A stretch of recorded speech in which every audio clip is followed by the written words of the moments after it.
27th, 2017. Welcome to another episode of Redacted. And that's going to continue. Whoops. Good evening. Joined by BoredGamer and Detox. What's going on, guys? Detox? Oh no, I'm BoredGamer. Shit. I'm really high in my seat. I've got the high chair. I see that. I'm gonna. That's right. I'll sink down. So if you get really high, no. He's good. He's good. He's good. There we go. We figured it out through the power of the internet.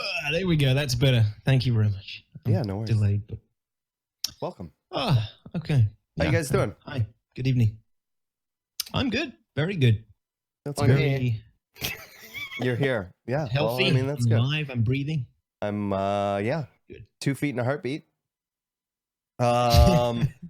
Yeah, so I guess we'll just jump into this. This week, we didn't just have the ATV, we also had a subscriber town hall, which had most of the information that we're going to be talking about today. What a rare treat to get some more tangible questions answered. Yes, more tangible questions. There was also a nice little Very treat tangible. this last week when they announced that the total left bugs for Burndown was down to 7. That's 3 blockers, 2 critical, 1 high, and 1 moderate. Now, Brian Chambers put out a tweet, and I understand now while I was posting this why he said 5 bugs, because blockers and critical equal 5. He wasn't counting high or moderate because those aren't counted towards the released Evocati.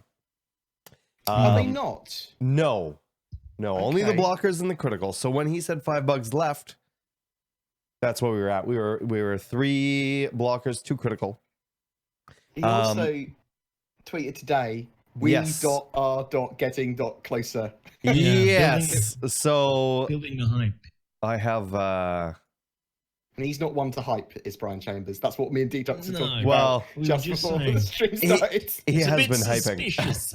He has been hyping. I mean, also, if he's before we go hyping- any much further, Yep. hopefully audio is okay for everybody. I know that because of the microphones that myself and Detox use, sometimes we come across as overpowering. That is not intentional, and I do try to fix that every single podcast. But let us know, and I will do my best to adjust things on my end. But yeah, like if he's hyping, it makes me that makes me feel good. If Brian Chambers is hyping out of everybody else, I don't know. Yeah. It's like they've given him the go ahead to hype. But it's not his job to hype, and it feels like he's not his thing. Yeah, he does stuff away from the rest of the team. Like he'd do what he wanted to do. Yeah, Chambers. he's the Who better fucking stop rock him? star. He's a rock Goddamn star. rock star. They can't control him. He's a beast. He's a wild man. You can tell by his mane. He is. But it does look like we are on the final countdown of bugs. And obviously with that tweet, does that mean that we've gone down more? It doesn't sound like we are going up in terms of bugs. I don't think he would have posted that. However, who knows how large or complicated these bugs are that are left, and if they're going to reveal any other issues, right? We don't know. There could be, it could be one bug, but it could be the monster of all. Well, the joy of them, the way they're doing it, the focused stepping they're doing by focusing Evocati patches on a particular system. So this one is basic gameplay and traversal and travel. Means that, they might create some more bugs by fixing something, but they don't have to address those bugs if it's not particular to the core gameplay and the travel traversal. It might be a cargo issue that they create, or one of another billion issues, but they can fix that later, so it still might not affect the Evocati going live this week, which is the hope. Right. And so that sort of leads me to that. Are you guys expecting Evocati this week? Going on the information that we have at the moment. I would. Yeah, I am as well. Optimistically, probably maybe next week. I don't know. If it doesn't have this week, am I going to be crushed as my soul? No. I'm not an Evocati anyways, exactly. But even if I was an Evocati, I wouldn't be crushed about it. We just know that we are on that last mile, I guess. We're on this sort of the very last stretch of the first wave. because of Or the what I first am patch. now, I occasionally like to watch my old videos, and I watch them and go, oh, that's a handsome devil making a video, and also remember how shit I was. But I do like to go, Look at all these things in I'm 26 hyping up. Well, you look at all these things.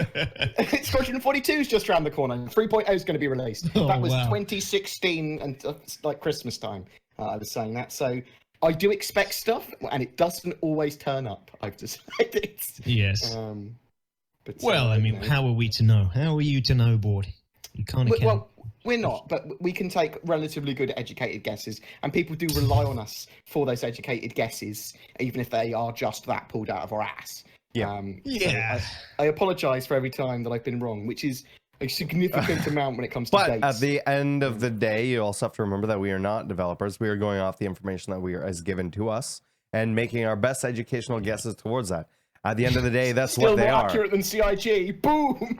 Yeah, well, I mean, it's kind of true, right? Like, look at all the stuff that we've guessed that has come true, That is and true, has yeah. been. I mean, in between all of us that have been on the podcast, whether it be Detox or Matauchi or you, Board, or myself or Twerk or whoever, we're usually pretty close to hitting the nail on the head, if not.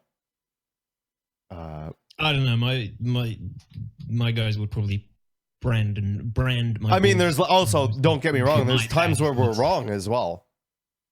Yeah, right? yeah. But I've I started feel using Board's disclaimer of I'm pulling this out my ass. That's yeah, we don't sort know of give that. We don't know shit. We give that disclaimer every time we answer the questions at the end of the podcast. yeah. But hopefully people still take it as a holy grail and tweet Lando about it, because Lando loves that. When you say that you got it as a redacted source, especially, oh dude, that's his Wow. favorite. He does So love anything He that we does love say, remember, is 100% truth and coming directly from my the God. developers. Make sure to clip it and send it to Lando and ask him why he hasn't released that to the public and only to us. Oh my god. He'll Oh love my that. Directly from Chris Roberts before the Yeah. rest of the dev team. Yeah. Actually, The thoughts I've and like opinions of I've like, Detox and Saurus aren't necessarily the thoughts and opinions of BoredGamer. but they are redacted. And yeah. I also want to say that I have a red phone, like the bat phone. Like it's like bolted to my wall, so you can't see it. But it's actually a direct line to Chris's office. So I just pick it Okay, up yeah, and talk to it, and it Stop lights up. It's phoning! got a red light. That's why they keep getting delayed. I just talk to him and say, "So what you doing?" Just a reminder, guys. Talking about questions, we do have questions at the end of the podcast. If you'd like to ask anything, do me a favor, ! question in chat like I did just there. Click on that link, the goo.gl link there, and we'll get to those at the end of the podcast. Feel free to ask anything about the game, our channels, why Board's head is so shiny, whatever you'd like. It's just been polished today, Saurus. Just polished been today. There you go. So first thing I want to talk about is air traffic controllers. We saw they sort of talked about this in ATV. Yeah, I don't know. Can one of you guys sort of take the lead on this and I'll pull the video up? Yeah, Board, go ahead. Fuck you. Smooth. Yeah, so there wasn't that much more tangible information given when they talked about air traffic controllers, but these are part of the systems that we're getting with the first Evocati build, and obviously a major part of the 3.0 patch. And they did a lot of research in the featurette. They talked about them doing a lot of research into the actual air traffic controllers IRL. But these systems are going to control not just the AI ships, but player ships too, for landing, despawning. It's going to work out whether pads are free or not, and it's actually going to be run by an NPC. So you saw Eslim Macken in the Gamescom 2016 demo allocate a landing pad. It's like that, but a huge system behind it as well. And that dude will literally work as an AI to assign landing pads to people. Well, what's interesting as well is it's not just that one dude. It's going to be multiple dudes working together to know what landing pads are being used, what ones aren't being used, what ones just maybe aren't available because there's something blocking the way, but not necessarily landing. And they have to do that not only with AI, but with players as well. And it's going to have... me. Sorry. That's right. No, go ahead. Because obviously we have the subsumption AI, the physical animated AI who are controlling landing pads. And then they mentioned there's multiple AI working together. I assume those are just in the background AI, not physical AIs that are being rendered and no, so the NPCs that are going to be controlling the air traffic control systems, they're all physicalized NPCs with schedules. Now, those NPCs potentially could be killed or delayed when they're going to their job. So other NPCs will be given the job, or there's also going to be the automated computer system which can take over. So if someone's talking to Eslim and all of the other operators, the automated system will go, "Hello, pilot, I'm landing you today."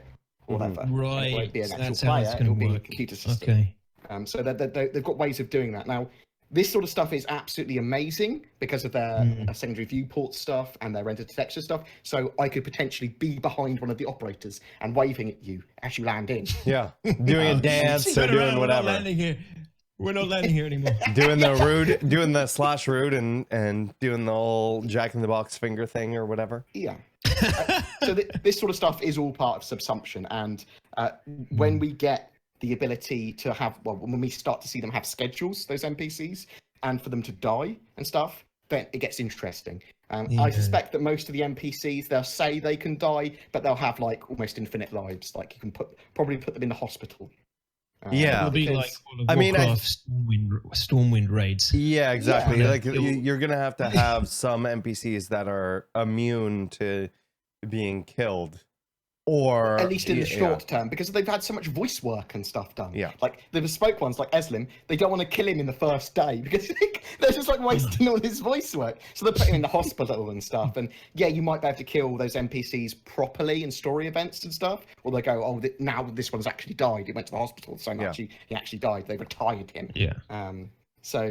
But it's going to be interesting. That sort of gameplay is fucking awesome. But then you also have to remember that not only is one landing zone going to have multiple ATC guys, but all the landing zones will have all of these ATCs. So even if they sort of do die, they can just sort of rename them and put them somewhere else, right? And sort of swap them around or something. Because the amount of locations that we're going to have to land with landing zones and things like that, space stations and whatever. Moving forward.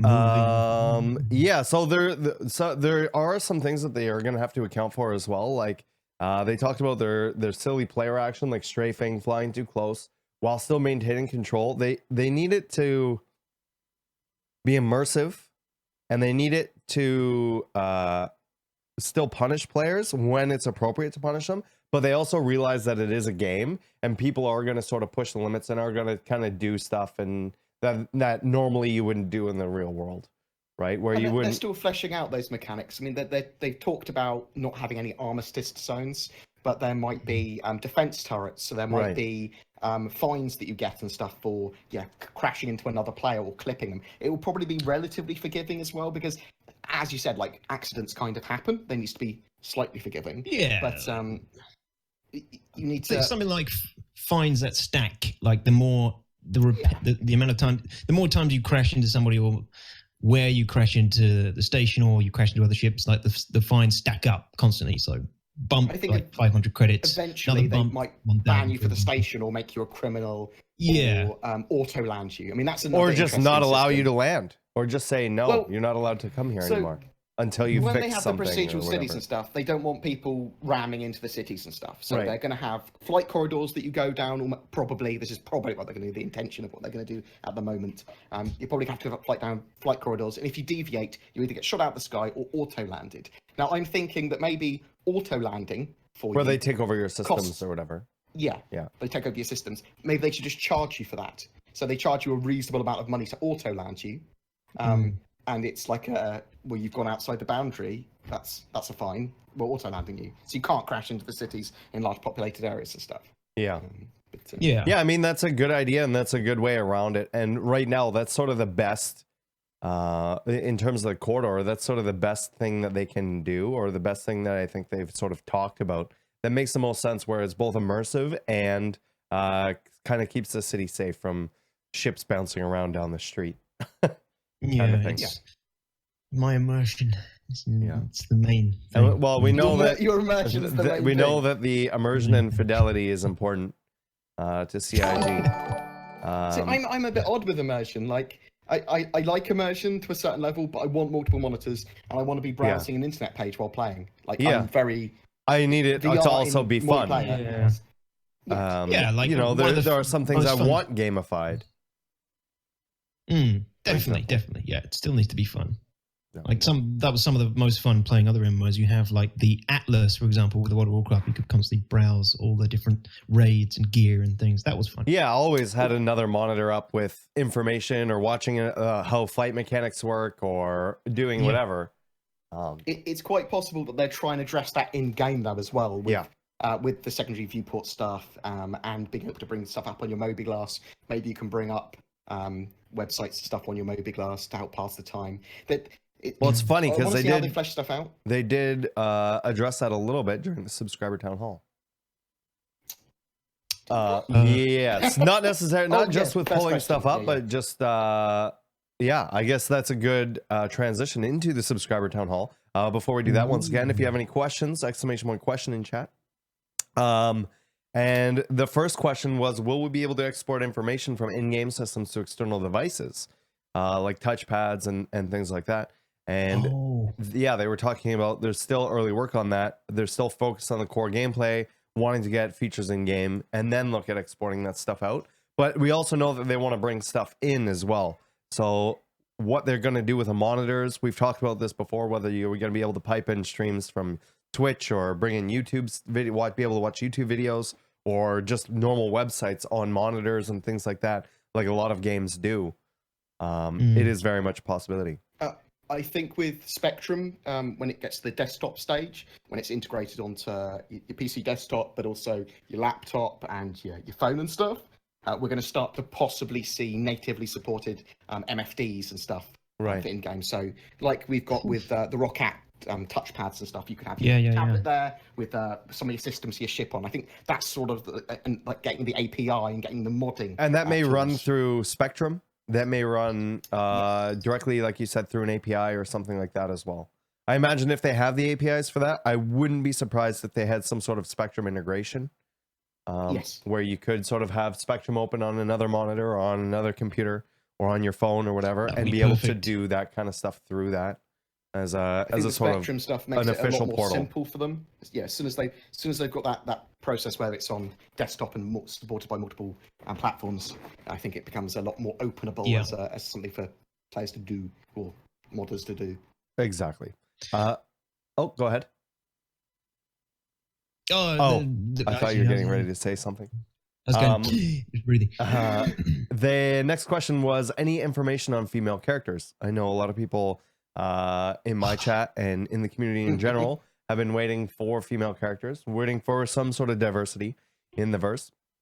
And their answer was, they're working on them right now and making them one-to-one with the males.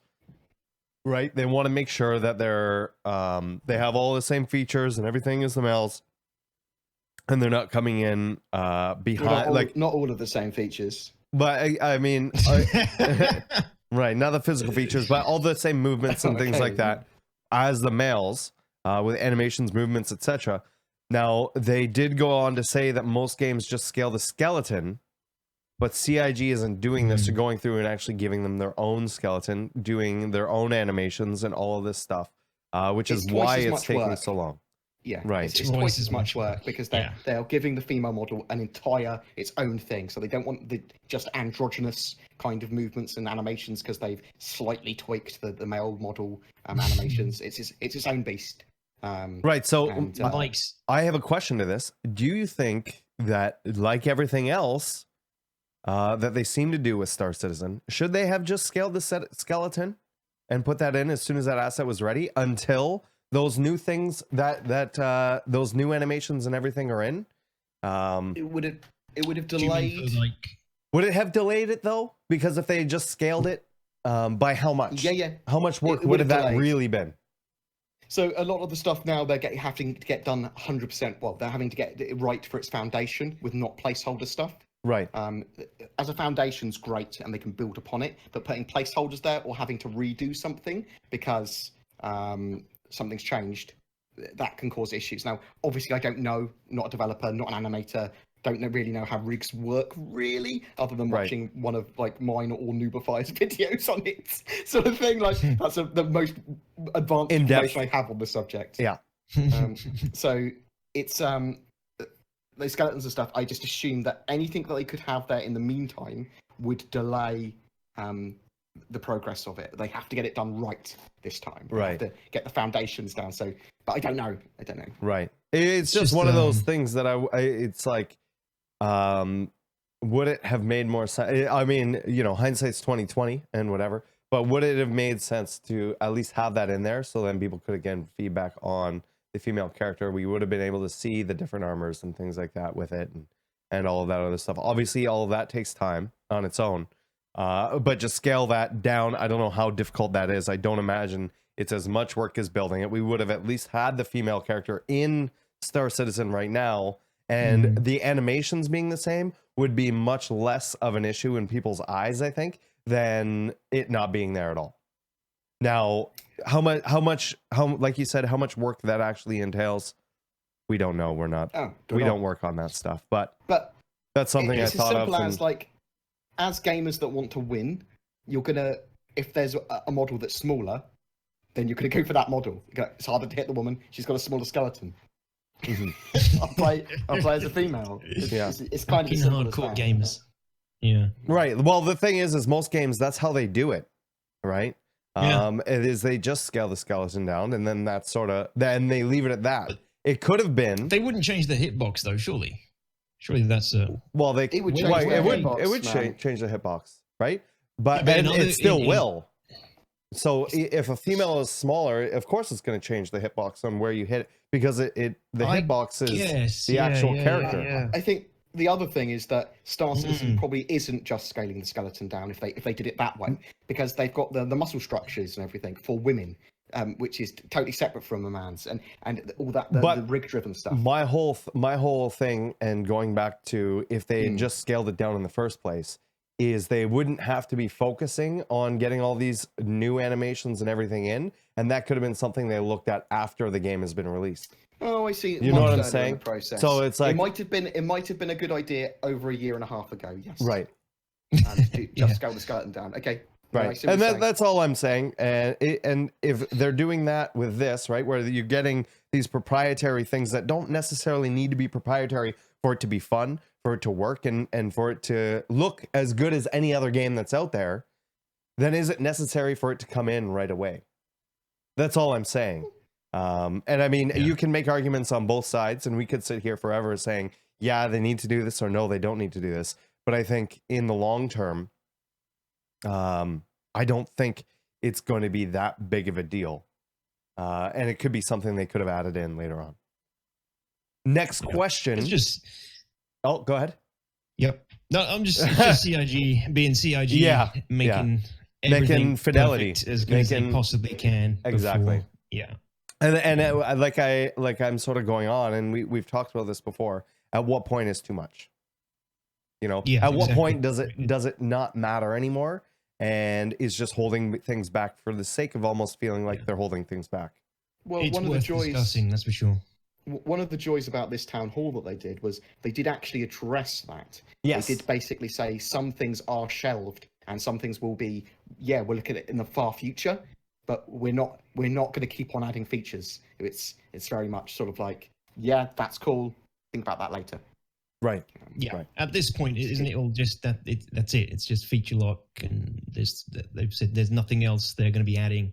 Well, with 3.0, they made a joke that unless we need something else in it, and then he laughed. Oh, they did, didn't they? Yeah.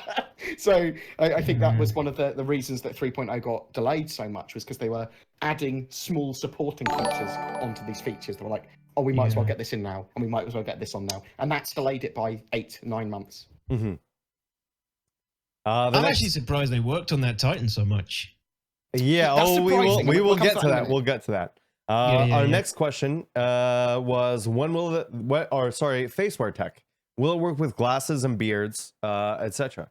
And something that they mentioned was, yes, actually one of the people that they tested with that was wearing glasses, and it was working fine. It can even work with sunglasses, they mentioned. But anything that's blocked, and this sort of goes into a question later on as well. But for example, if you're wearing sunglasses, it just won't pick up your eyes, right?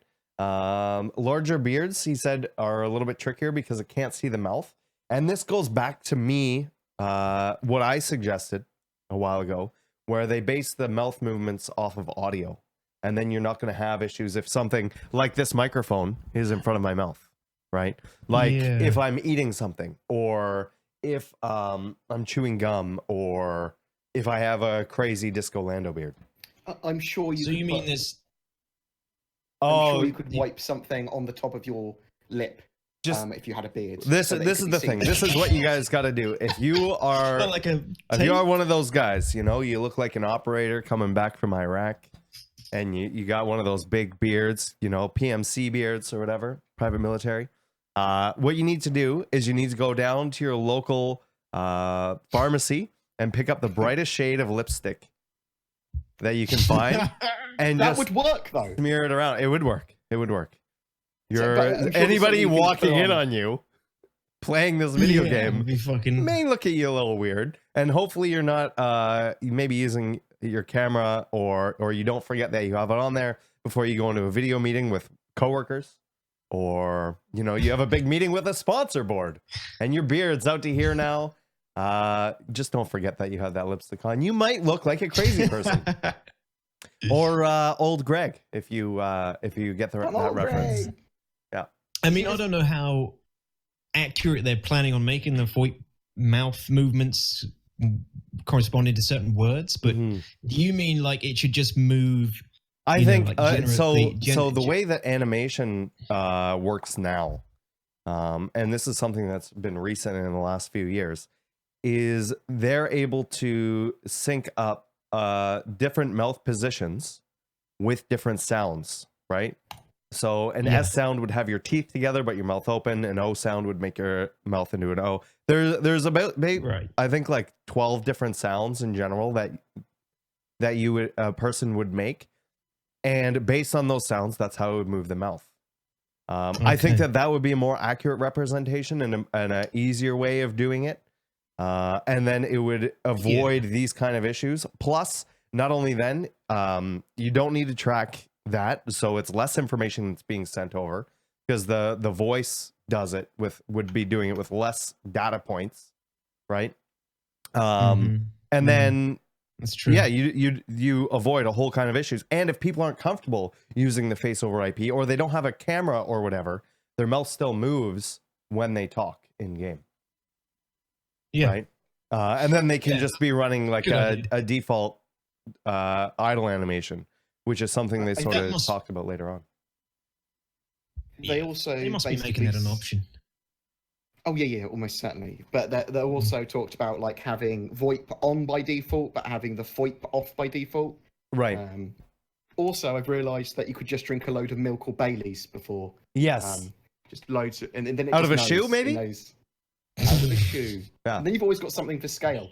Have you ever tried to get your eyeball as close to the Baileys as possible before your eyeball got wet? I haven't. Oh. In a shoe. You should try it. And then maybe make a painting of it. What's a Baileys from a shoe? Yeah. I'm confused. The next question was, when will the ship matrix get an update? And this was obviously directed toward Disco Lando. And he said it's currently being updated right now. I think they're making a bunch of website changes with 3.0. And he said John Crew in the UK is making sure all the latest information is there. And it's all up to date for all 106 ships. Now, hopefully going forward, we do know that their ship matrix has changed, and we've seen what the new one looks like. So hopefully going forward, this will be something that's easier to change on the fly than what they have now. And it's supposed to be more standardized information and all of that stuff. And hopefully it will pull it just from the game at some point. Yeah, they're working on a tool, didn't you? Like they're trying to work on a new tool that just does it all, and they can update it so much easier in the future. Which, thank God, I can't believe it's taken so long. And even Sean piped up and was like, "Is there a tool for that?" Because that's his job, to make sure there's proper tools that integrate all of this stuff. And he's like, "Oh, we need to." They also said that the expectation was that it would be done in a month or two. Yeah, there you go. So, which is say 2 then. Pretty quick. Yeah. But that's also they said that about 3.0 was a month or two. Going to live, not going to Evocati. Oh, right, Jesus. Yeah. Next question was atmospheric flight. Didn't look too different from zero-G flight during the Gamescom presentations. And they wanted to know what were the plans for atmospheric flight.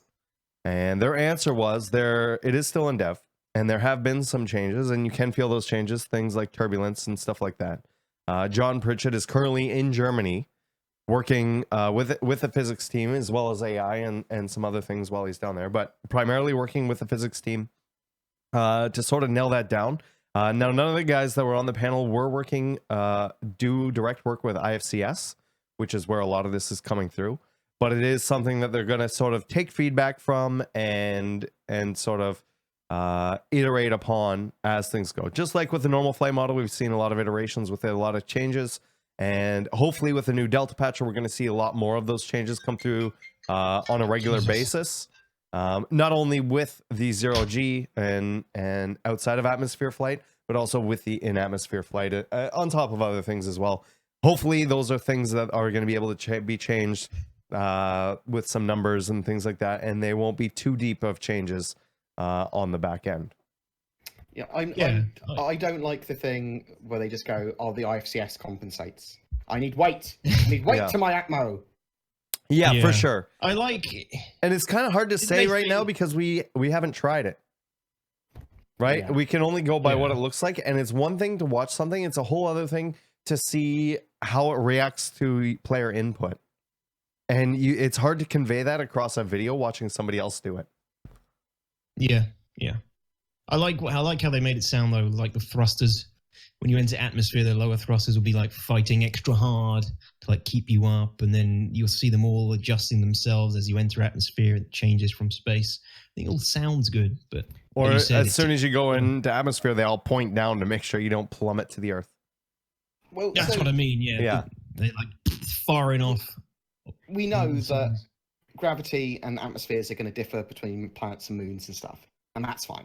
But I want the atmospheric flight and the gravity battles to be quite brutal. I want to be, if you hit by a missile, you can get knocked off course, and you're not going to get destroyed necessarily, but you might crash because you've been knocked off. Your IFCS has gone a bit haywire or whatever, or is trying to adjust, and you just fly off or whatever. And I just don't want the IFCS to just compensate for everything. That's no fun. Exactly. That's no fun. Like, I don't want it to flip upside down and just be hovering. Like you want it to be skill.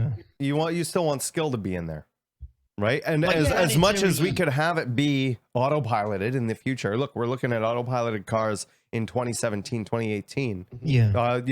What Tesla just released some information on their crazy new transport truck. There's and we have drones that fly themselves and stuff like that now. That stuff is obviously very possible. That's not what we want out of a game. We want that visceral feeling of having control of something and doing all that stuff. We don't necessarily want all of those training wheels that'll be provided. Now, does that mean that we'll be able to turn that off? Maybe. Depending on how complex the IFCS will let us get into it. Just like we have with outside of atmosphere, with ComStab and all the different flight controls and everything, G-Safe and stuff. Then maybe it will be possible. Maybe it will be possible where you need to be aware of how you're flying. You can't just flip upside down all willy-nilly. Yeah, I think planetary landing needs to be almost not a different skill set, but you need to learn to fly well planet side as well. Planetary landing, planetary flight. You need to learn to fly well planet side as well, because there are going to be anything that happens to planet side is going to be quite important, because obviously people are going to have homesteads and bases and things planet side. So fights and things that happen planet side need to be very risky and difficult. It shouldn't be an easy thing. If you go in atmosphere, you should be essentially not willing to fight. You should not want to have to fight in atmosphere, but if you do, it's going to be risky and dangerous, and you better know how to do it, because obviously some ships are geared better towards atmospheric flight as well, so there needs to be that trade-off too. Right. Now BoredGamer just posted something in chat. here, I'll pull it up on stream. A larger picture, sorry, of the X1. Previously, we only saw the front half, and we saw more of the bottom than this one is showing. This one's sort of showing the top highlight, but it gives you an idea of the length. If someone can fiddle around with the contrast in chat, just to see if there is more. I can probably fiddle around with the contrast. Hang on 1 second, live. Good man. Which is we might to fiddle around and actually see some of this. Yeah, so let's see if we can see some more of it in here. If not, I'm sure people could take the other picture and overlay it on top of this one as well. Yeah, we'll get a redux. We'll get a solid redux. Yeah. Oh, I cannot. That's not a. I hate that they do that.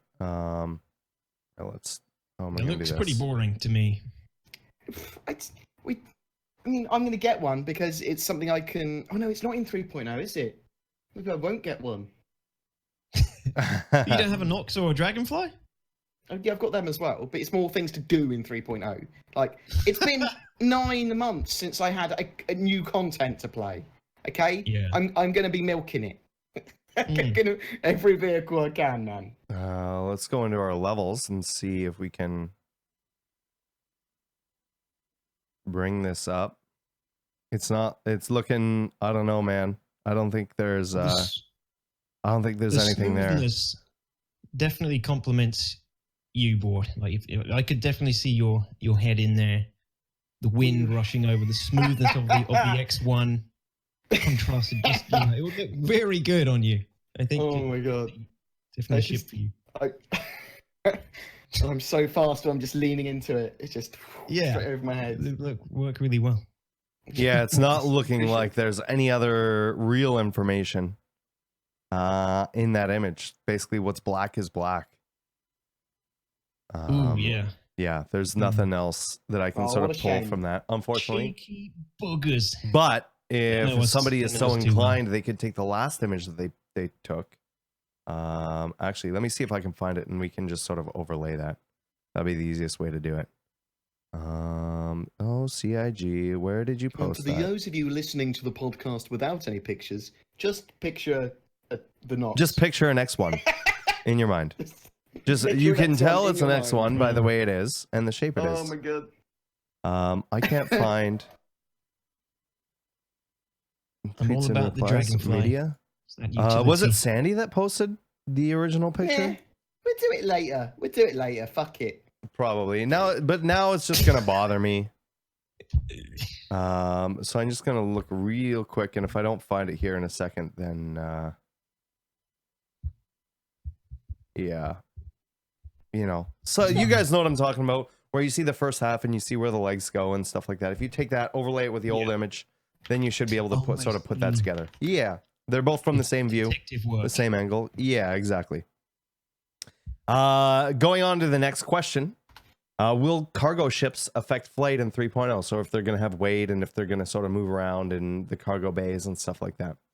And their answer was saying no, but this isn't complete. And we're going to be seeing first iterations of this in 3.0. So with cargo, it's just the first iteration where it locks in and it's there. You can see it. You can walk around it. You can move it in and out and all that other stuff. But in terms of having mass, it will not. In 3.0, their plan is to give it mass and for it to change the flight models of the ship. Whether that's going to change, how fast or slow you can turn, or maybe what your top speeds are, or who knows what those are going to be. It'd be cool if it takes more quantum fuel, the more mass, the more weight you have. Yeah. It would be cool if there's a way for expert pilots to be able to tell that that's a fully loaded. Without scanning, without having to scan, people who do it a lot, they can be like, "Oh, this one's." It's like, "Oh, I know what the top speed is of the ship, and I am normally going the top speed of it half full or whatever. If I think it's this, and if I match its speed by pressing M, and I can see what my speed is, then you can sort of take an educated guess. That'd be kind of cool." And then you get on board and it's just a big party boat. There's loads of people like, and there's no cargo at all. Shit. Whatever. Could always use some more slaves. I would like I would like that. That would be great. If there's a way that you can just the visual cue. If there was a skill, loaded ship. especially if they add something where if you're scanning something, things can tell that you're scanning them. So it gives it a reason for you not to scan them, but to try and judge that on your own and sort of do the math really quickly in your head. It actually reward a player for that. That would be awesome. Yeah. If that costs more in terms of development time, then hold off on it. It's not important. Yeah. But if it's something that's already coming in and you're going to be able to tell those different speeds and stuff, then that would be pretty cool. Yeah. The next question was, what overhead impact will the face over IP for the faceware stuff have on the client? And their answer was they're looking at this right now and they're working on the whole face over IP stuff. One of the big problems was how many hardware threads faceware is using. Right now it's working with 12 players, like we saw on the Gamescom demo, and it's working perfectly fine. Although they are working with faceware to sort of bring down the hardware requirements for that, because obviously Star Citizen is going to require so many as well. You know, so it's not so much on the performance of how many cores it is, it's more on the performance of how many users can be using it, and that information going back and forth and sending that information not only to the servers but sending that to all the players and everything, and without congesting things up. Yeah. I can't imagine, you know, how that will affect things. Yeah, and once again, if that means that it could be less data and they could save some things by not tracking you blinking and they just auto blink in there. If they do things like not tracking your mouth but instead use audio, and that takes less bandwidth, and those are some of the things that they should probably and are probably looking into. Yeah, like it's not that important, is it? It's cool, but it's not that important. Right. At the end of the day, it's a nice little bonus, but it's not something that's necessary for the game. I wouldn't miss it if it wasn't there, but obviously it will be. The next question was, what is the plan for handling fauna and wildlife? How do you plan on creating enough diversity across the verse without it looking like No Man's Sky, where everything sort of looks the same but different, but same. And they sort of answered that it's going to be pretty similar to how they do the biomes right now, right? Where there's a procedural element to it, and then, you know, they're procedurally assisted, right? And then it'll help with the handcrafting of the wildlife. So just like the biomes now, they're and the topography of the planets and stuff like that, they're able to create it in a quick first pass, and then they can go through and sort of edit things how they want. So as they create these animals or creatures or whatever it is you want to call them, they'll be able to go over by hand as well. They're not just basing it all on procedural generation. And they talk. So I think that the plants, they're going to be probably very procedurally assisted. Lots of procedural generation there. You can get away with that with plants, with flora. Yeah. Yes. Fauna, the animals. That has to be more artist driven. That has to be more artist touched, because otherwise you get derpy No Man's Sky. Right. Goat legs. Tentacle face. They mentioned a lot. They mentioned Spore, right? And sort of giving the developers a Spore-like tool to create these this wildlife, so it's a quicker process to make the wildlife, right? So if they took a system that already exists or something similar to Spore and gave them that stuff. Now Spore in the creation thing was awesome. Spore as a game was kind of garbage, but as the creation engine, right? That was actually quite well done. And if they're able to make something like that, so they can pump out characters fairly quickly with a system and a database similar to what Spore had, then that's going to make them create a wide variety of characters with 2 legs, 6 legs, be able to swim, be able to fly, all kinds of stuff, different color feathers and skin and fur and whatever, without the development time that it would normally take to build a single character from scratch. Yeah, if that makes sense. But they will be very much still he was very adamant that they'll be handcrafted. Like, yes, and he wants they want, which is good. They want obviously the creatures to reflect the biome that they're from, that they live in. Obviously, like you mentioned, like Tatooine, like you'd see like specific things that live on Tatooine in Star Wars, like Dewbacks and Tusken Raiders, for example, which is good. Right. Things that are really suited to those environments. To those biomes and those environments. I was really worried about the fauna. That was one thing I was... You're going to see deer running around in like a jungle. Doesn't really make sense, right? Space deer. Space deer. Stuff. What about a sandworm? A sandworm in a swamp. How dare they? Oh my god. Rude. We all know swamp worms go in the swamp and not the sandworms. God damn it. Swamp deer go in the swamp, actually. The swamp deers. And sand alligators live in the jungle. Oh my god. Next question was what happens, and this goes back to the face over IP stuff, what happens when things come in front of you for face over IP, like a microphone, or you're eating, or you're wearing sunglasses or something like that, or you have a crazy beard. And their answer was it just will not track what it can't see. They're looking at it going into some sort of idle animation instead of it just sort of freezing up where it last left, because if for whatever reason you blinked and put on sunglasses and then it stopped tracking it, you would just be walking around with your eyes closed everywhere. It would be kind of ridiculous. So I mean, people are definitely going to have the faceware cameras and then just put a fake face, like with a like next to it, and just run around like that everywhere. That is going to be so ridiculous. There's some cool stuff. Because it works on my cat. Or just like a looping video of Jim Carrey. Yes, exactly. I'm hoping that you can put the camera in front of a monitor and then have it doing. Well, you could just use a cam software and have the cam software act as the webcam, and just play a video and track whatever video. So it could be like the president giving a speech or whatever, and that could just be you walking around doing that, and it would look just like that, and it would be hilarious. It would be great. You could have the audio on it as well. Yeah. So you could do some silly stuff if you wanted to be a pirate in game, but no one to know your own voice. You could use voice changes. You could have pre-recorded videos and just play it. Who are character. you? Who is your daddy? Who is your daddy and what does he do? You could do some genuinely. You could do some cool stuff with that, especially for content creators and people that want to do role play stuff. You could probably use some people that are a little bit like, oh, I don't want to give a live speech. Record it. Boom. Yeah, I mean, it would be quite interesting. The bishop speech in G-Lock Bar. Yeah, exactly. So you just go around giving the bishop sheep speech with the lock on his face.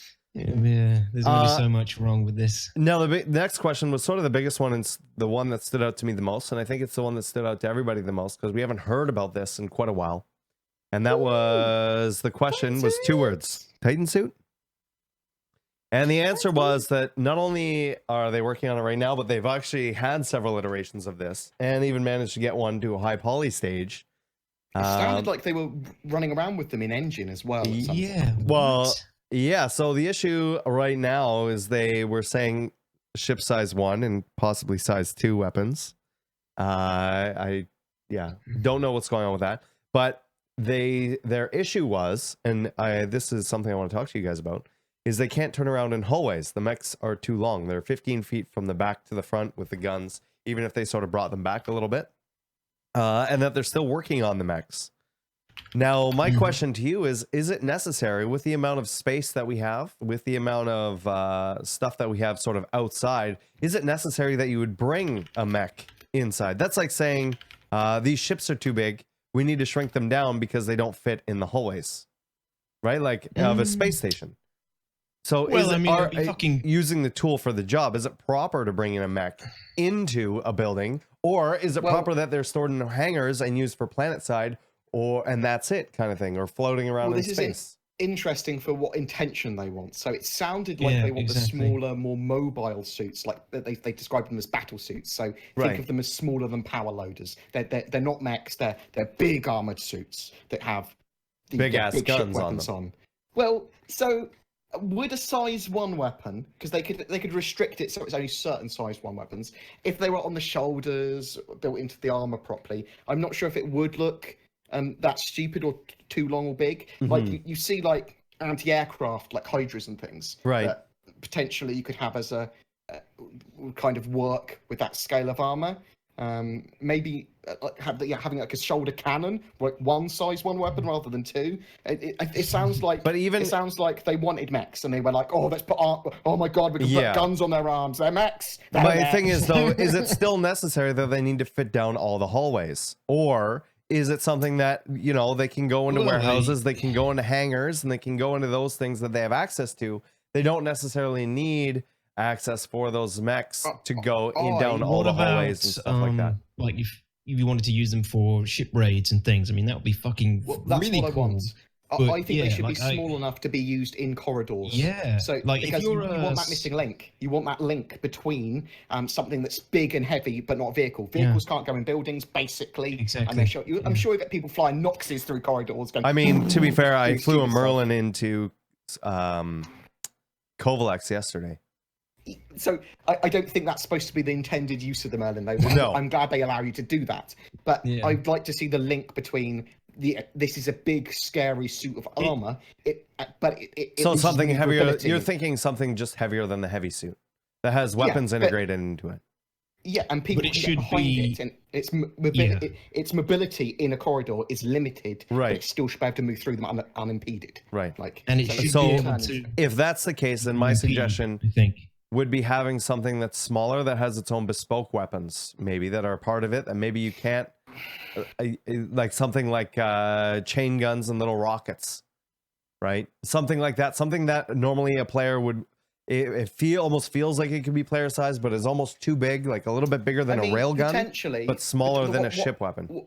What I would have done was I would give it 2 of the shoulder-mounted weapons that players can have. So you can have 2 railguns there or you 2 go, rocket something like launchers that, or whatever. I mean, that's what I would have done with the suit, and maybe they will go down. And maybe that that's a good route to go down. Yeah. What do you think? Detox. I think, I think it's a great thing that they can use for like ship boarding parties and things. Like if you're a smaller pirate fleet, it could be like your ace card. Like, we don't have a lot of men, but they might not have good protection against someone in a Titan suit. We might be able to actually, achieve this raid, or might be able to take over that ship, for example. But they should be strong. They should be very expensive. They shouldn't be, like you said, firepower wise. They should be, just maybe 2 of like a standard size primary weapon for a character. But I think they should be able to be EMP'd, which makes them right. I think that's what their weakness could very much be. Yeah, so they should be a very strong tool, but also easily defeated by something like EMP. It wouldn't, completely knock it out, but it would obviously knock it out during any fight, important moment. And like any game mechanic, it needs that balance of it needs to be effective against certain things and very ineffective against other things, right? So like you said, having an EMP thing or whatever. And that's sort of why I mentioned hallways. Maybe if there's something that's a hallway, that is one of those things that they're just ineffective against, right? So if there is a building or if there is on land, then yes, that's something they're more effective in. And I imagine even if they're able to move down hallways, one of those in an open space without cover is a lot more effective than something where they're going to be going through. And maybe they're incredibly vulnerable to EMPs as well. Right. And it's going to be EMP grenades and stuff. And so they'll definitely have the ways they just go, well, there's a Titan. Yeah, that's what I meant with the EMP. They should just be very vulnerable to it and knock it out in the middle of a fight. It's useless. You spent loads of money on it. You've equipped it with a load of weapons and ammo, and now it's useless for 20 seconds. Exactly. And if you're in a hallway, he's probably going to be taking every bit of damage as well. Yeah. So it was interesting to hear them talk about it. For sure. Was interesting to hear them talk about the Titan suit. We haven't heard about it in a while. It would have been nice if they would have shown those sort of concepts at any point, especially saying how long they sort of got along those, because we haven't seen anything. It would at least give us an idea of visually what they're sort of looking for or what sort of ideas they're trying out. But at the same time, I understand then people would be like, oh, why isn't this in right now? Why aren't we? Well, whatever. I think they should still, even if stuff looks shit, they're concepting it, I still think they should share it. And I'll always push for that. Yeah. But I think with something like a new sort of, it's not quite a weapon, it's not quite a ship, it's not quite a vehicle. They want to at least get the first iteration right before they share that concept. And then once they sort of have those, the metrics for that, then they're able to share earlier concepts of other ones because they know the metrics of it. They know it's going to work. I think that they're still sort of fooling around with it and sort of feeling it out, for lack of a better term. The next question. Oh, go ahead. No, just agreeing. The next question was, how will weather affect players on the ground? And they answered this with dirt and wear and tear is going to be visible on not only characters, but ships and buildings and stuff like that. They said maybe there will be a gameplay element to degradation. So if you think of like an ice planet or a toxic atmosphere or sandblasting and things like that, actually doing damage or reducing the ability of armor or whatever, that being a possibility. Visibility, things like in snowstorms, sandstorms, things like that, rain. And then and then even going further into rain and more specifically snow and sandstorms and things like that, being actually slowing down your character movement. Now, is there anything that you guys thought of that would be like, oh, this would kind of be cool to see? Particular items of clothing, obviously affecting sandstorms, for example. Particular, if you're going down to a planet with snow and everything, and you know that it's breathable air and whatnot, you might want to wrap up warm, that kind of thing. Right. But it affecting your stamina, things like that, right? Stats wise, yeah. I guess stamina, and I guess it could have. I don't want it to get too survivally in that. That aspect, but while I don't want it to be too survivally, I do want it to have the possibility to kill you. What I mean by that is lightning storms. If wind is really powerful, blowing you, and if it blows you over an edge of something, or if it blows something into you with a heavy windstorm. Let's separate this. So environmental hazards and surviving, like not dying, is different from survival mechanics. Right. Survival definitely. Much more specifically require inventory management, gathering, and eating and drinking and healing to survive the elements constantly. Right. Okay. So that sort of light mechanics, that's not weather hazards and stuff. That's great. There's nothing you can do against lightning. It's just RNG. Well, if you want to go out, maybe you can have a suit which is much better at absorbing lightning. Right.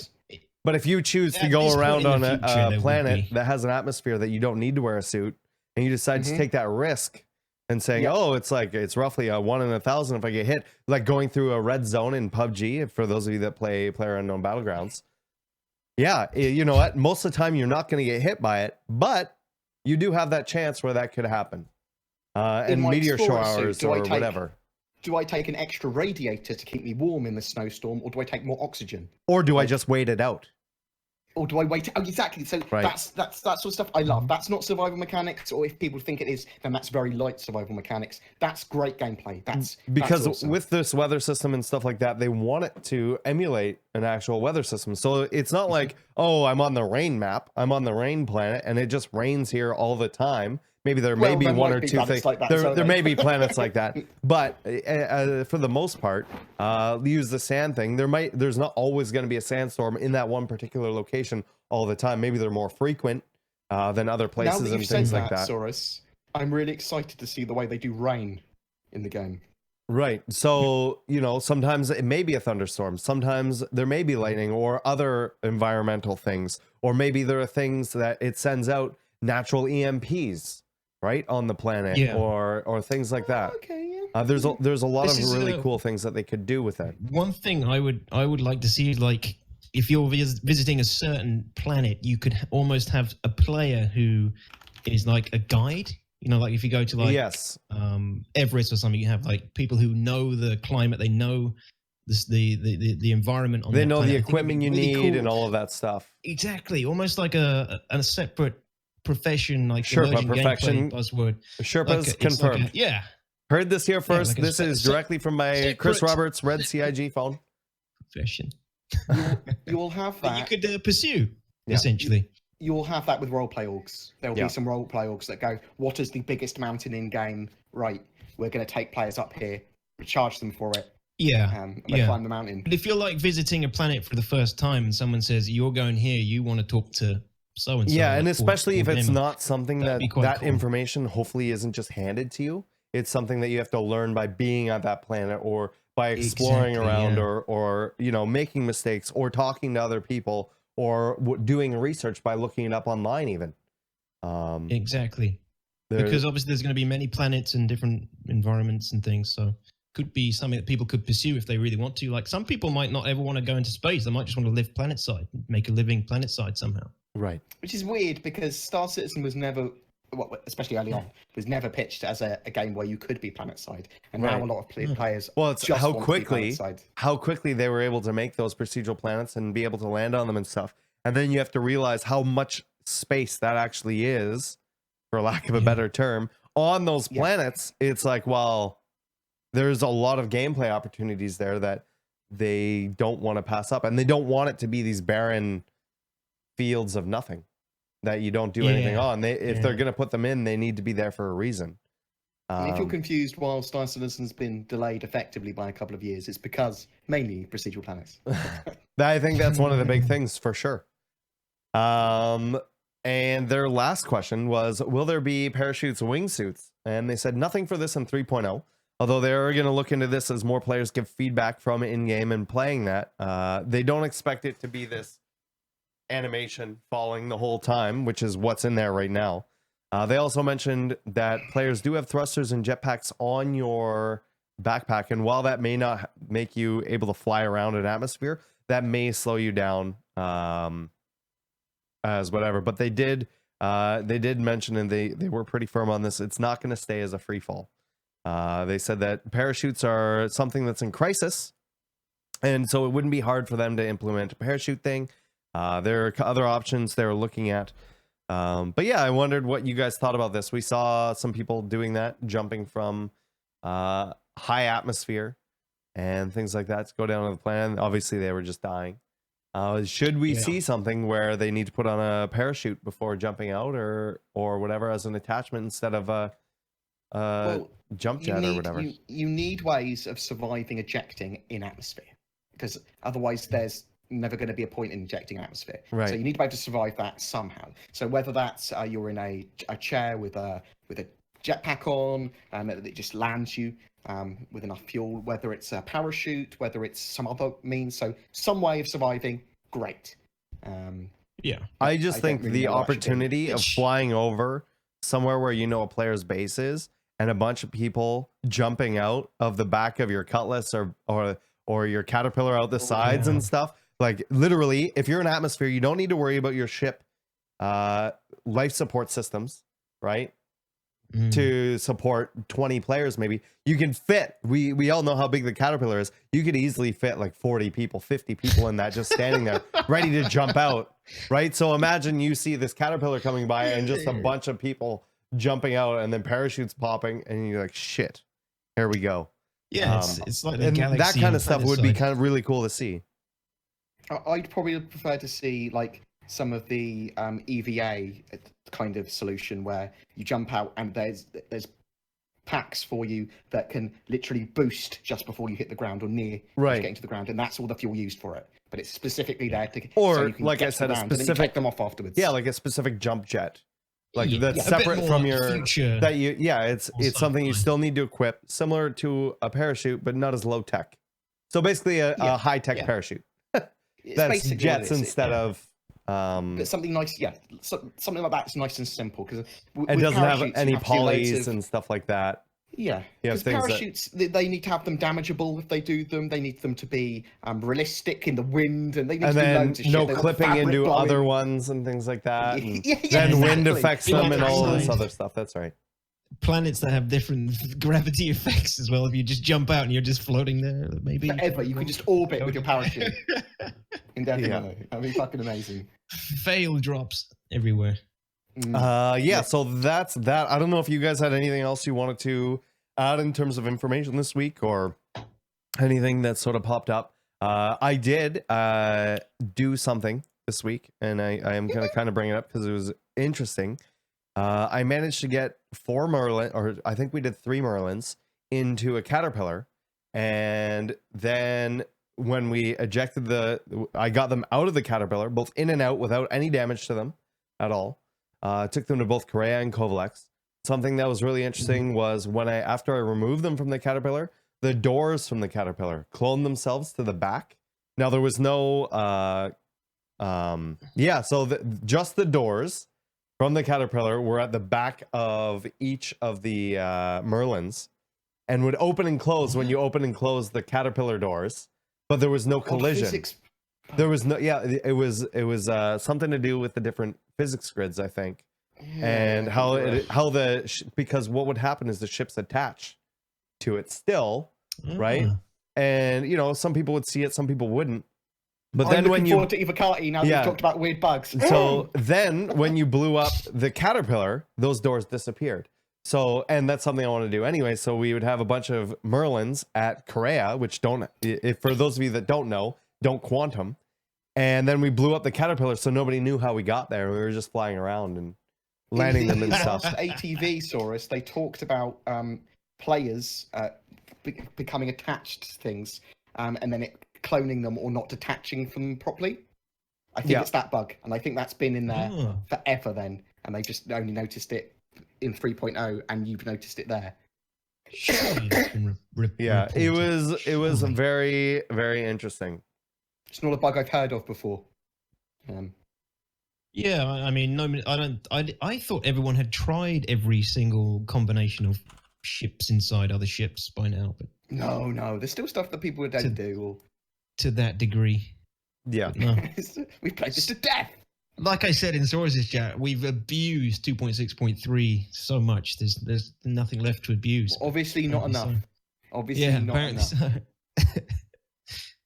So. So that's pretty much all the stuff I have to add. I don't know if you guys have anything else to add, if you've done anything interesting in Star Citizen lately. I know it's sort of been trying to create new content with Star Citizen, with how long we've been sort of in the same sort of build. So I've been looking at different things like traveling from one station to another, moving things that aren't supposed to be moved. Just trying to do things that nobody's really seen yet, and I'm kind of running out of ideas, but I'm doing what I can. It's a nice I'm little just sprint. trying to join the Millionaire Club. It's a nice little sprint for content creators at the moment because they're like, right, I'm going to get back into Star Citizen before 3.0 drops. I'm going to do some stuff again that interests me. Oh, I'm almost out of content. Yep. So hopefully 3.0 will drop. What am I going to do that doesn't feel like old and boring kind of things? But yeah, let's go through these questions. Once again, if you guys have any questions, ! question in chat, click on that link, fill out that form. Currently we have 1, 2, 3, 4, 5 questions in there. So if you want any more, get them in there. First question's from Purple Cow 286. Do you think something like carried ballistic shields will be a thing in game? It would be useful boarding actions and something we see in other games in the real world. Well, Purple Cow, this is something they've talked about before, back when they first pitched the FPS stuff with, I almost said trinkets. Gadgets. With gadgets. That's the word I'm looking for. Thank you, Board. Snippets. Coming to save the day. Gadgets. So not only like shields, but things like hollow bases that show like a player to trick enemy players. EMP grenades, all kinds of different grenades that have more function than just blowing things up or disorienting people. Did they say those are coming with 3.0 Star Marine? I can't remember if they said more utility was coming with Star Marine in 3.0 or not. I think they said they were coming with original Star Marine. But I think we might see some more stuff like that. We'll definitely see more stuff with 3.0. I think 3.1 is gadgets, though. Was originally pitched as 3.1 with gadgets. I can't remember. I mean, they've obviously all the focus has been on all the other features that are coming in the PU, and not Marine Commander and Star Marine. But it's easy to forget that they're actually updating those as well. I'd like to see a ballistic shields, though, a proper ballistic shield, not just the portable ones. I think that'd be cool. Yeah, definitely. Okay, let's see here. Oh, we have quite a bit more questions. Okay, so yeah, they were just on another screen. Okay, cool. So I'm gonna try and fix. I'm gonna try and burn through these because I know not everybody has all the time in the world.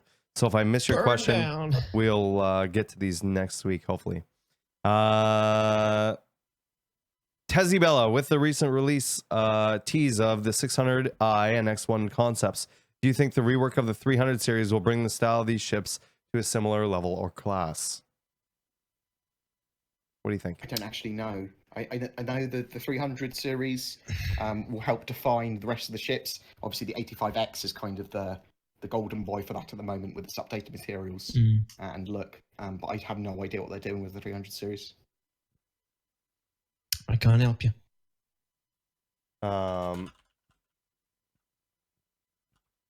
Our next question's from Citizen Shenanigans. Will you assassinate ATC when he's talking to a player and post a pic vid from both views? That's a cool idea. That's something I'm sure people are going to do. Mm-hmm.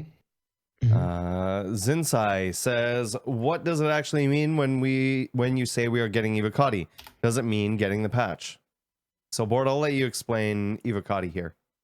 So Evocati are the early testers for the game. They are selected by CIG based on their participation in the issue council, so bug reporting and activity in the PTU builds. And they are basically people that work to find and kind of discover bugs. They don't diagnose them. They literally just find a bug, describe it in the best possible way, and explain how they got to that bug. And that is their job for the Evocati patch. Really heavily buggy patches, the really early patches. So the Evocati, which are about 1,000 people get them. And that's likely to be the stage we're at, hopefully starting this week. So people like me, who's an Evocati, will get the patch. And then it'll be there for 2 to 8 weeks based on how many bugs and stuff we find. There we go. So, yeah, that's more of a closed patch, so you're not going to see any content creators sharing that information. And then it goes into PTU, which is open testing where we can share that stuff and everything as well. And there will be partying as soon as there will be all of the partying. Mm-hmm. Yeah, which what do you guys think? Do you think they're going to give like focused PTU waves at all?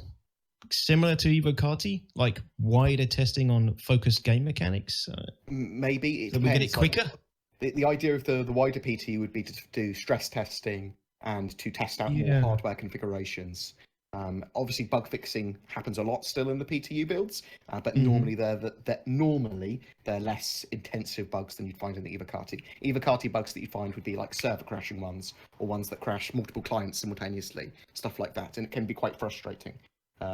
So they must have been asleep during 2.0 though, because there were endless crashes on the PTU on 2.0, and still not as bad as Evocati sort of stuff. So yeah, it's scary.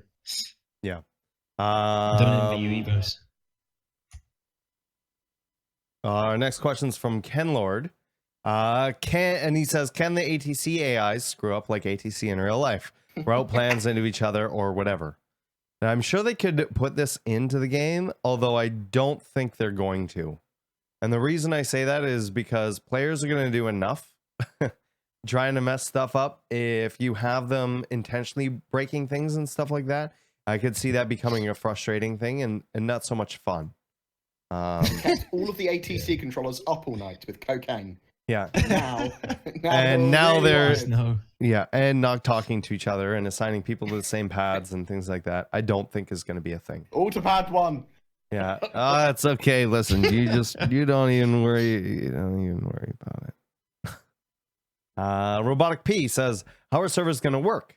Will we be able to choose a server? Will it auto put us in one? Would be better if we could choose, I think. Well, right now you can choose the servers kind of to an extent. You can choose your region. But it's going to choose for you based on what your current missions are in game. If you have to track other players, who's in your org, who's on your friends list, those kind of things. We're still not sure entirely how that whole netcode stuff is going to work. They've sort of explained it in a bunch of different ways. The netcode primarily has been pushed out of 3.0, so we're not going to see any of that new stuff come in.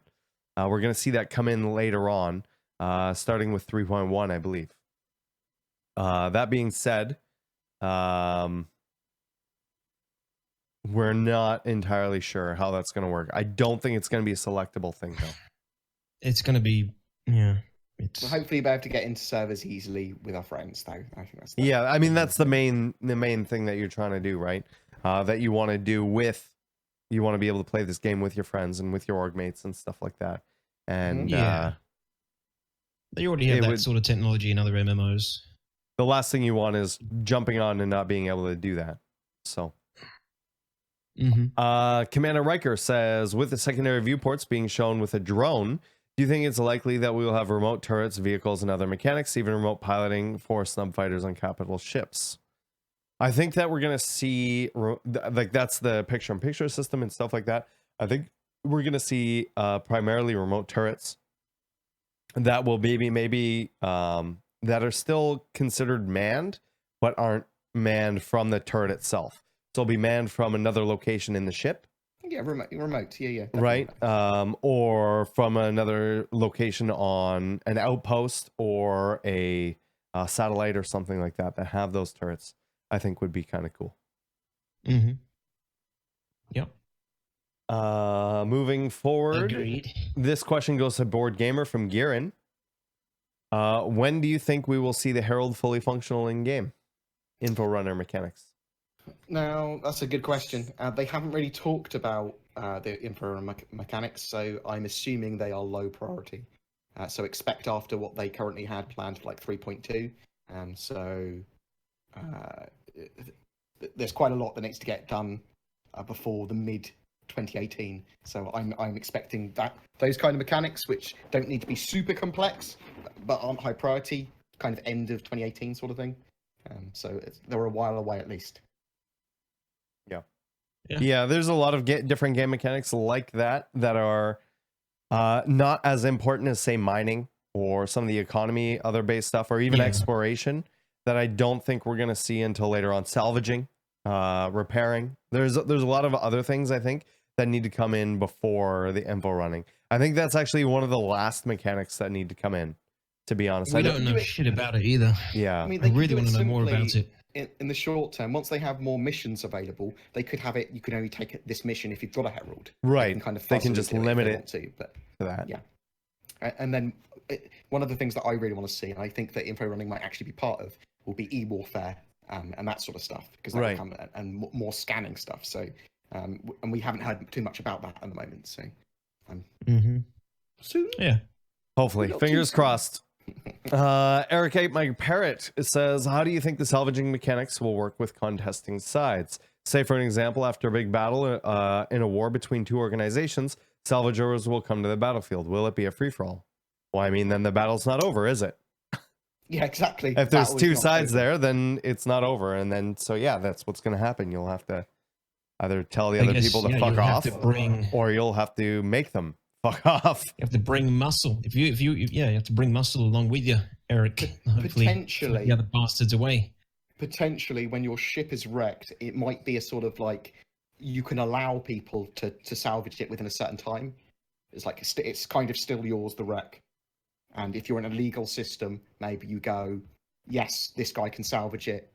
Cool, that sort of thing. But after like 10 years. But I mean, I don't know about, like, even that. It doesn't make any sense. That's like saying there's been a car crash and only this tow truck company can come and, well, that's not how that works. But that's true. That's only that tow truck company. Someone that's arranged to collect it will come. It can't be whoever just brings a tow truck. But in that case, it would be the government, or maybe it would be a mission or something. Sure. Or the org. Yeah. I mean, so there's going to be private sectors and stuff. I'm thinking that in some areas there might be laws for certain things. They haven't fleshed out the systems yet. We don't know. Right. But I'm just giving like just some speculation. But scenario. This is all 100% confirmed information from BoredGamer. You heard it here first. Make sure to clip this and ask Disco Lando. He did give us more information on it. So make sure to clip this and tag Disco Lando on Twitter or Spectrum and say, hey, what was the rest of the salvaging mechanic that these guys were talking about? They said you had all the information. And he does. Yeah. So I do. Yeah. Go figure that out. Disco does. He has all the information ready for you. Just ask. From Slice Riot. Don't worry about trying to figure out the name. I got it. Don't worry about it. He says, I haven't seen anything on how the inner thought system is going to work with a gamepad. Xbox One controller, etc. I'm one of the few who love to use my gamepad for EVA on foot stuff and then HOTAS for flight. Has anything been mentioned about how it's going to work? I imagine it's going to be the same as a keyboard and mouse. Basically, you'll have a button that'll bring up the inner thought system, and then you'll use your thumb pad or directional pad or whatever to scroll through those options and then select. because when you're in the inner thought system, you're not controlling anything else. You're not able to go in your inventory, roll up your Moby glass, or do whatever. You have to be in it or be out of it. And so when you're in there, you can share different buttons with what you would normally use for shooting or whatever, selecting things in your Moby glass. So I don't see it being a big issue. Is there anything that you guys can think of that would sort of impede that? Not really. I've never used a controller. Yeah, I might use controller for ground-based vehicles, but we'll sort of have to see in how that feels and everything. But primarily in anything, yeah, I don't have a steering wheel, and it's really bulky for the amount of space that I have. Yeah, it is. So, but I think a controller is a nice middle way for that. Fluke LSX says a question regarding the Gamescom demo. The live stream showed two Idrises, or Idri, in combat with each other. This suggests they have... Yes. This suggests they have moved past the issue of more than one capital ship in an instance. Also, do you think it might lead to a larger instance number? If we consider an Idris might realistically require 24 to 36 people to man, including NPCs. We're going to have lots of people in the future. That instance that they had there was in a very, very special conditions, effectively on a LAN. So it's great that they are able to fight two Idris now, even occasionally at low frame rates, and is a big step forwards. And eventually they're going to have fucking loads of people in servers. So yeah, I think there's a couple things that they're waiting on to come in. Number one is the container streaming is important. For this. Also, number two, if you watch the Gamescom demo, even with the low amount of players that were in there, they obviously had only one person piloting the and controlling all of the Idris. They still had some major frame rate issues. And what they need to do, it's a great first step, but they need it to not only support the amount of players, but also have a good frame rate to bring those in. But they did mention previously that once they have two of them in there working properly as intended, with the proper amount of players at a proper frame rate, that they're going to bring those in. So looking forward to that. And NPCs. Yeah. On the ships, all that stuff. Yeah. Sherman just says something in chat as well. Next question is from Jelly Beans. Matt Sherman just said, if you saw the frame rate during Gamescom, like I said, we're not fully past all the potential issues of multi-cap ships. Still plenty of work to do. Yep, exactly. They need that frame rate to be there for sure. Jelly Beans asked BoredGamer, what is your record for saying all that jazz in one YouTube video? Oh shit! Well, when I was in the musical Chicago 1975, I said it quite a lot. I think 4 times actually, probably for a video.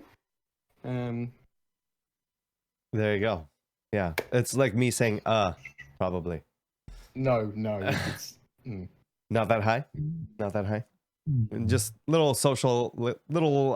voice tics you get, I guess. 5 minutes, Saurus. 5 minutes. Yep. Power through some more of these questions. Shadow FTW HD says, what do you think the most unique feature or amazing feature is in Star Citizen? Ooh, Jesus. It's literally the combination of everything on the scale they've done. It's just the yes. scope. I mean, it does like the thing that 12 games does all in one, and that's why people say feature creep. That's why people worry about it not working, and that's why it's so appealing to so many. It's just everything combined. It's impossible to pinpoint one. Next question from Sergeant Teddy Bear 59. Do you expect them to have different kinds of Titan suits, such as Human Xi'an, maybe Banu, or possibly from different companies down the road? Yes, definitely. Maybe not from other alien races, but definitely from different companies. Maybe. I hope there's alien race ones. That'd be fucking great. Evil Idea says, will people have access to ground vehicles that currently don't own any, like a Tesla, etc.? Steal them. You can steal them. Yeah, you will be able to steal them. in the ship as well, persistence-wise. I think they said something about being able to rent them and stuff like that in 3.0. Well, in 3.1, you're going to be able to buy them with in-game currency. It's possible that you might get them as mission rewards. It's possible you might be able to rent them. Or they may just spawn them in, and you can just jump in one or whatever. Spherin says, do you think all the changes or updates will be released at the same time, i.e. CitizenCon reveals 3.0, ship matrix update, game changer, etc.? At the same time? Not all of those things.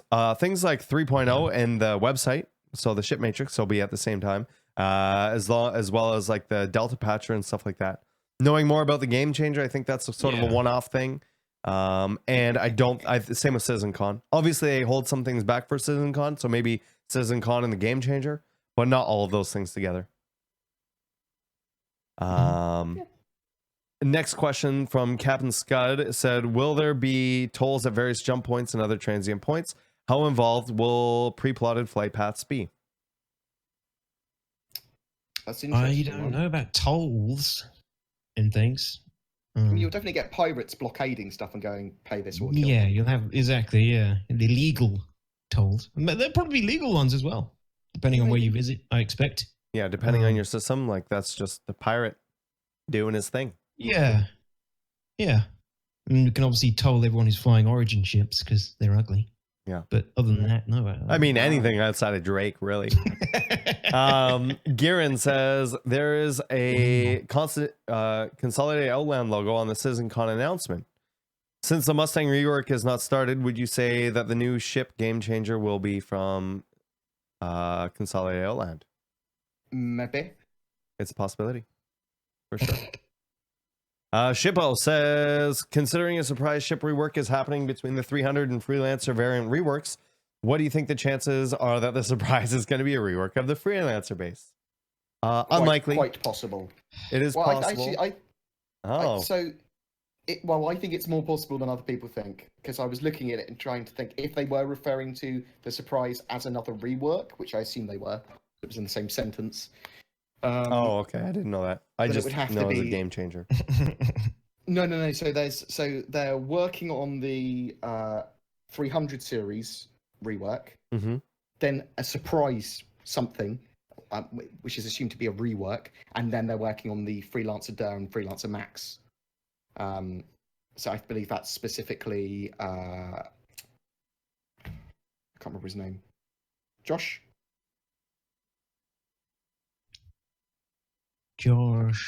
No, I'm not sure if it is. I don't know. I don't know who's working on them, but it's one of the CIG guys is working on them, and we don't know what the surprise is. So it could be the X1. It could be an actual ship. It might be a rework. If it's a rework, it could be the Freelancer base. Don't know. There you go. Don't know.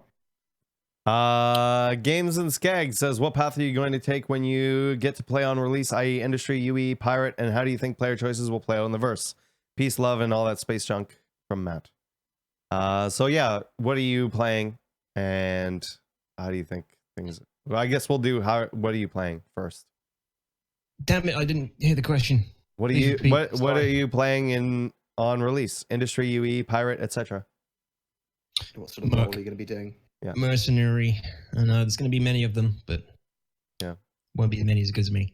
Oh, that's the hope anyway. Industry and economy stuff mainly. I mean, I think a lot of us will do a bit of everything, and that's what I'm going to focus on: industry and economy. And I will be a pirate. And yeah. Two more questions. All right. So let's go through here. Truman832 says, do you think the RSI styling of the VTOL fans makes any sense given how many airless worlds out there? I don't know if VTOLs... Yeah. See, the fan, I know what he means. I mean, it's also kind of the rule of cool, right? Like, it doesn't look cool. So. Remember that. Very much so, the rule of cool. Over everything. Over everything. Yeah. Is it cool? Yeah, if I can put it in. And yeah, so I mean, I think that's mostly the case as rule of cool. And our last question here from Ekrov saying, will this game have experience in leveling up? Or will it be entirely skill-based, allowing the casual player to make an impact due to outskilling another player who has put many more hours into this game? It is definitely skill-based. We're not going to see experience. We're not going to see leveling up. It's definitely going to be not only what your skills are, but what equipment you have access to in what situations. So that's going to define your class, the equipment you have.